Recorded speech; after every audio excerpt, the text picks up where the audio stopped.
दोस्तों, ये देखिए बीजेपी के टेक्सटाइल मिनिस्टर की नॉलेज, वो नेहरू पर इल्जाम लगाते हुए।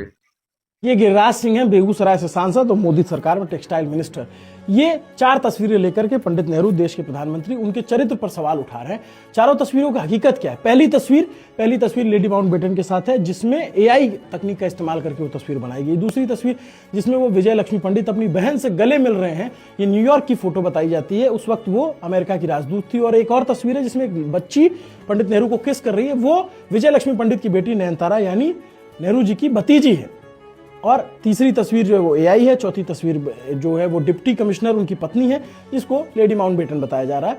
और इन 4 तस्वीरों के सहारे आज की डेट में पंडित नेहरू, जो देश के पहले प्रधानमंत्री, उनके चरित्र पर लांछन लगाने की कोशिश की जा रही है। और ये कोशिश अभी तक क्यों चल रही है? क्योंकि इन तस्वीरों पे हमेशा बहुत बार फेक न्यूज़ फैलाई गई, लेकिन कभी कोई नैरेटिव, जो नैरेटिव उसको बस्ट नहीं किया गया मीडिया की तरफ से, कभी इस पे सवाल नहीं पूछे गए। इसलिए आप देखेंगे कि आज 2026 में भी इस तरीके के सवाल हो रहे हैं। ये टेक्सटाइल मिनिस्टर हैं, अब इनसे पूछ लिया जाए टेक्सटाइल मिनिस्ट्री क्या कर रही है, बांग्लादेश इतना अच्छा काम कर रहा है, उसमें हम कहाँ तक क्या नई चीज़ें कर रहे हैं, नहीं बता पाएंगे। इनसे पूछ लिया जाए जो आपने आदर्श ग्राम योजना के तहत गाँव गोद लिए थे, वो किस हालत में है, ये उस पर जवाब नहीं देंगे। लेकिन इस तरीके की चीजें करके ये छपास रोग जो है ना, उसमें आने की, जो आप दिखो, आपकी बात हो, चर्चा होती रहे, उसको ये फॉलो कर रहे हैं। जबकि मुझे याद आता है जो प्रधानमंत्री नरेंद्र मोदी, उन्होंने अशोका हॉल में संसद में एक भाषण दिया था, बोला था कि सांसदों को छपास रोग से दूर रहना चाहिए। लेकिन ये रोग है कि जाता ही नहीं। और वो भी तब ये एआई तस्वीर दिखा करके भ्रामक चीजें तब कह रहे हैं जब आज ही सरकार ने ये नियम लाया है कि एआई की तस्वीर अगर आप इस्तेमाल करेंगे तो आपको बताना पड़ेगा ये एआई है,